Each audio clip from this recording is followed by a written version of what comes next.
Hello बच्चों, आज हम पढ़ेंगे कि कॉमर्शियल बैंक हैं क्या and function of commercial bank.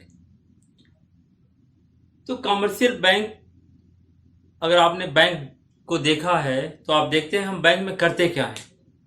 Bank में पैसा जमा करते हैं और बैंक से हम उधार लेते हैं या लोन लेते हैं। तो आपने यहां लिखना है बैंक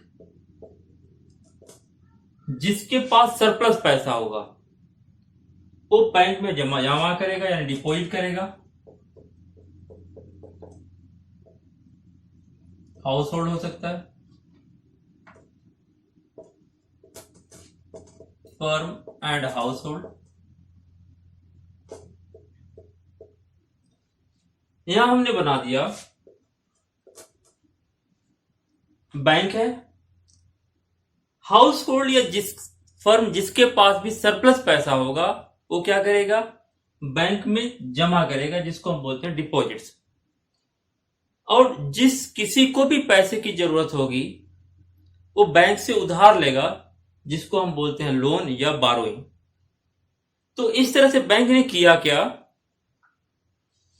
हमारे पैसे को जमा किया और उस पैसे को कुछ लोगों को जिसको जरूरत है लोन के तौर पर दे दिया।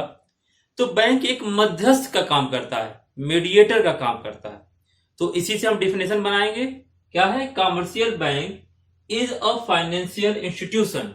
कॉमर्शियल बैंक एक वित्तीय संस्था है, फाइनेंशियल इंस्टीट्यूशन है, which perform the function of, जो ये फंक्शन परफॉर्म करती है। Function number 1, accepting deposit from the public, लोगों से पैसा जमा करती है। And second, advancing loan to the public, और लोगों को लोन देती है। यानी बैंक क्या है, जो लोगों से पैसा जमा करे और उस पैसे को लोगों को जिसको जरूरत है, आवश्यकता है, उसको लोन दे दे, उसको हम बैंक बोलेंगे। लेकिन ये करने के पीछे बैंक का मकसद क्या है, मेकिंग प्रॉफिट, पैसा बनाना, प्रॉफिट कमाना। अब कॉमर्शियल बैंक कैसे प्रॉफिट कमाएगी, जो पैसा हम जमा करते हैं यानी डिपॉजिट करते हैं, इस पर इंटरेस्ट देती है करीब करीब 3% टू 8%। यानी जो पैसा हम बैंक के पास रखेंगे, बैंक हमें इंटरेस्ट कितना देगा, अप्रोक्सीमेटली 3% टू 8%। लेकिन जो पैसा लोन के तौर पर देगी उनसे इंटरेस्ट कितना चार्ज करेगी, 9% से 14%। यानी जो हम पैसा जमा करेंगे उस पर हमें इंटरेस्ट हमें मिलेगा 3% टू 8%। बैंक जब उस पैसे को किसी और को लोन देगी तो उससे कितना चार्ज करेगी, 9% से 14% के आसपास चार्ज करेगी। तो इसका जो डिफरेंस है वही बैंक की क्या है, प्रॉफिट है। और इसी मकसद से बैंक पैसा जमा करती है और लोगों को लोन देती है। तो हम कहेंगे bank is a financial institution which perform the function accepting deposit from the public and advancing loan to the public with the aim of making profit. जो फंक्शन है इसका मतलब हम लिख सकते हैं फंक्शंस ऑफ बैंक। दो फंक्शन हम लिखेंगे यहां पे, primary function and secondary function. Primary function में आ गया एक्सेप्टिंग डिपॉजिट्स। सेकेंडरी फंक्शन में प्राइमरी फंक्शन में एक्सेप्टिंग डिपॉजिट एंड दूसरा है एडवांसिंग लोन। सेकेंडरी फंक्शन में ओवरड्राफ्ट फैसिलिटीज। सेकेंडरी फंक्शन में overdraft facility discounting bill of exchange, bill of exchange. Third से हम देखते हैं कि जो बैंक है उसके दो फंक्शन है, primary function and secondary function. Primary function में हम बोलते हैं एक्सेप्टिंग डिपॉजिट, यानी लोगों से पैसा जमा करना। तो लोगों से पैसा कितने तरीके से जमा करता है? एक होता है current account, saving account and time deposit.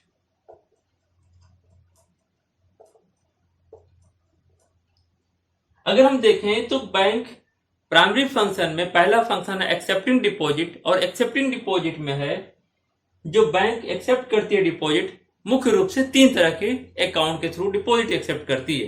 एक और आता है रिकरिंग डिपॉजिट भी कहते हैं, वो टाइम डिपॉजिट का ही एक पार्ट है, यानी टाइम डिपॉजिट में ही एक हम पढ़ेंगे रिकरिंग डिपॉजिट। तो करंट अकाउंट जल्दी जल्दी आप यहां देख लें इसका फंक्शन। करंट अकाउंट क्या है? आमतौर पर बिजनेसमैन इसको खोलते हैं। इस पर बैंक को कोई इंटरेस्ट नहीं देना होता है, और जितना पैसा जब जमा करेंगे वो किसी भी वक्त विदाउट एनी रिस्ट्रिक्शन जब चाहे वो निकाल सकते हैं। यानी करंट अकाउंट ऐसा अकाउंट है जो आमतौर पर बिजनेसमैन ओपन करते हैं बैंक में फॉर द सेफ्टी पर्पज। इसकी खासियत क्या है? जितना चाहे पैसा विड्रॉ कर सकते हैं एक दिन में, इसकी कोई लिमिट नहीं होती है। दूसरा, इस पर बैंक को कोई रेट ऑफ इंटरेस्ट नहीं देना होता है, अलबत्ता बैंक इनसे सर्विस चार्ज कर सकती है।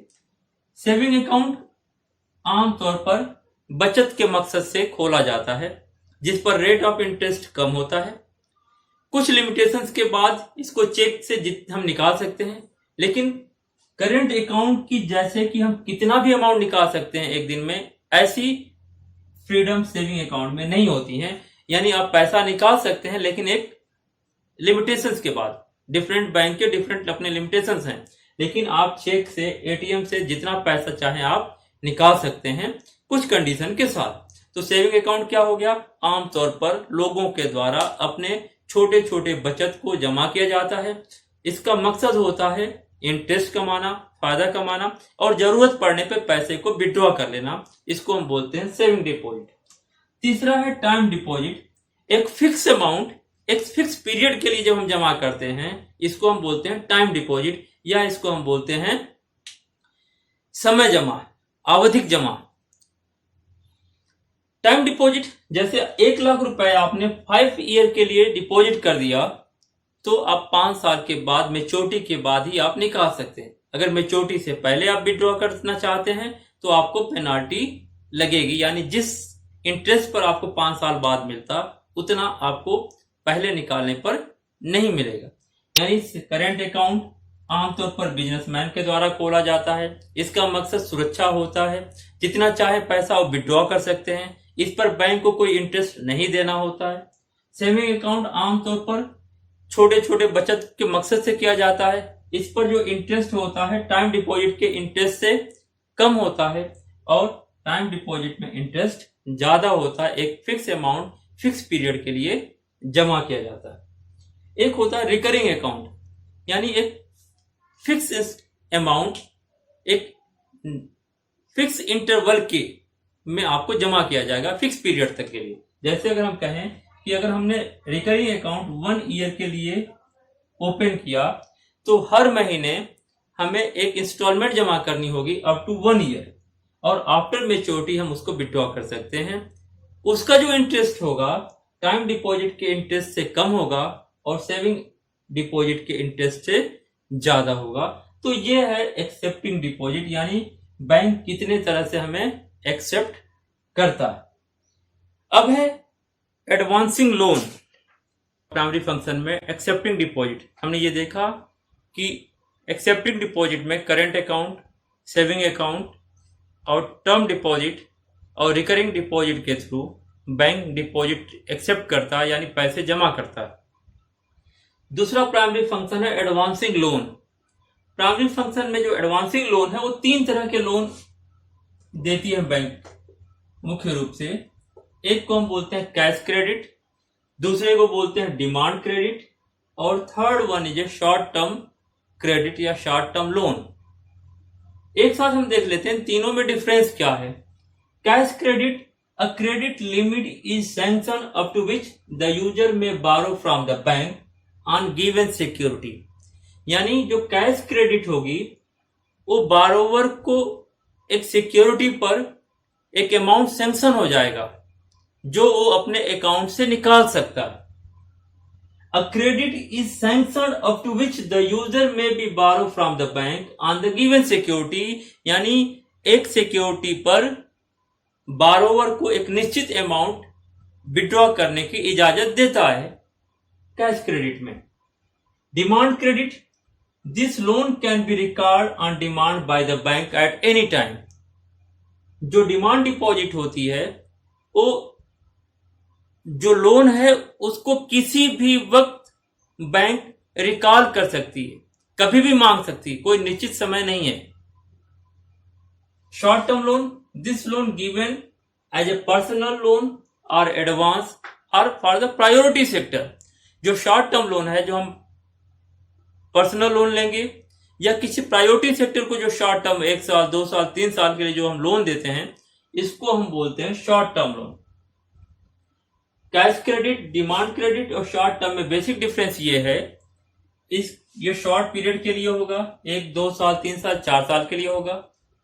इसका कोई पीरियड फिक्स नहीं होगा, यानी किसी भी वक्त मांगा जा सकता है। इसमें कोई पीरियड फिक्स नहीं होगा, यानी आप किसी भी वक्त पेमेंट कर सकते हैं, यानी रिकॉल नहीं की जा सकती। आमतौर पर जो कैश क्रेडिट है उसको प्रोड्यूसर्स यूज करते हैं और ट्रेडर यूज करते हैं। बिजनेसमैन जो है वो कैश क्रेडिट को यूज करते हैं।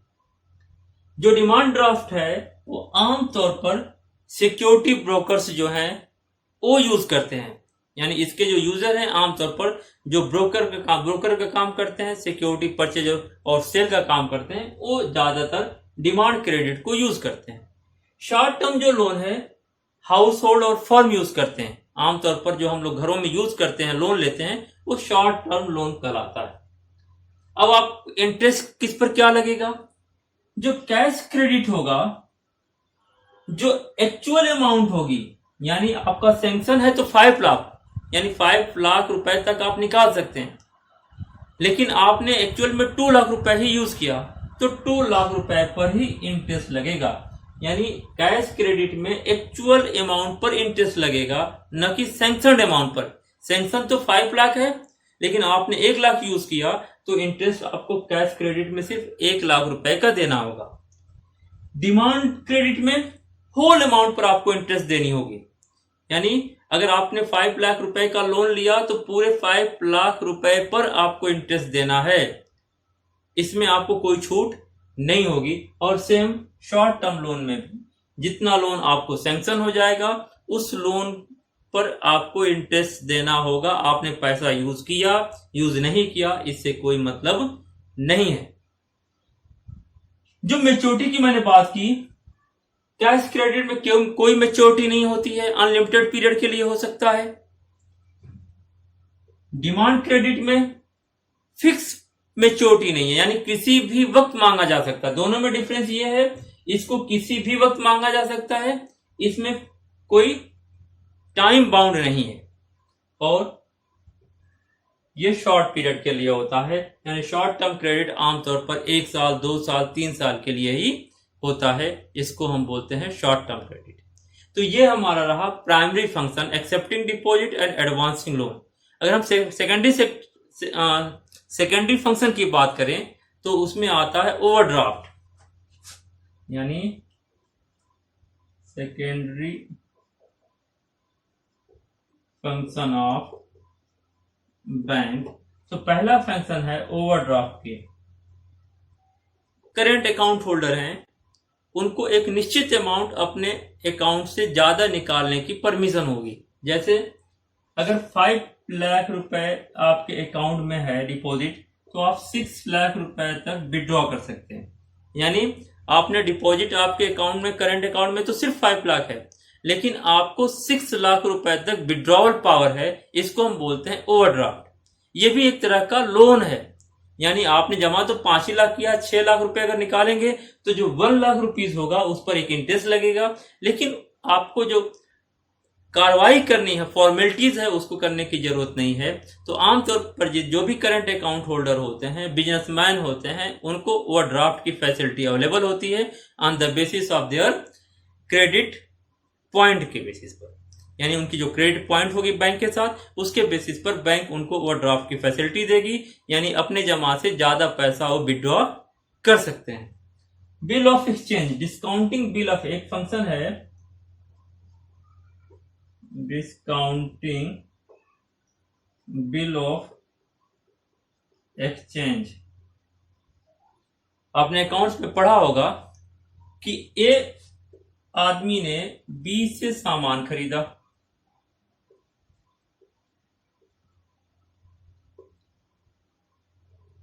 ए आदमी ने बी से सामान खरीदा, तो बी व्यक्ति ने क्या किया, बिल ऑफ एक्सचेंज दे दिया,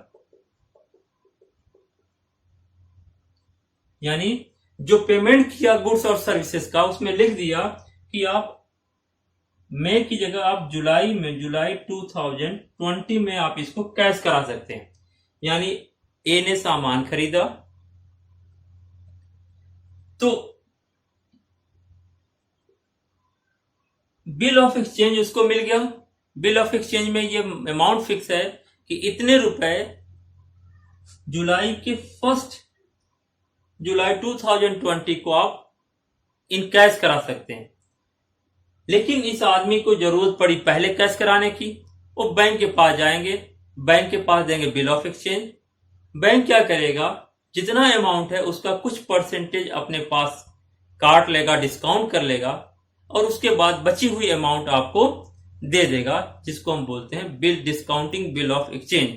बाद में बैंक उसको मैच्योरिटी पीरियड पर, स्पेसिफिक पीरियड पर कैश करा देगा। तीसरा एक फंक्शन आता है एजेंसी फंक्शन, यानी बैंक हमारे लिए LIC की पेमेंट करती है, बैंक हमारे तरफ से लोगों को चेक पेमेंट करती है, बैंक के थ्रू हम जो अपने ड्यू हैं, जो बिल हैं, उसका पेमेंट कराते हैं, बैंक हमारे लिए ड्राफ्ट बनाती है। तो ये सारे जो फंक्शंस हैं, LIC का पेमेंट करती है, तो इस फंक्शन को हम बोलते हैं एजेंसी फंक्शन। तो हमने ये देखा कि बैंक क्या है, बैंक के क्या क्या फंक्शंस हैं। फंक्शंस में हमने 2 फंक्शन पढ़े, प्राइमरी फंक्शन और सेकेंडरी फंक्शन। प्राइमरी फंक्शन में हमने पढ़ा accepting deposit and advancing loan. Secondary function में हमने पढ़ा overdraft facility, discounting bill of exchange and agency function. इसके अलावा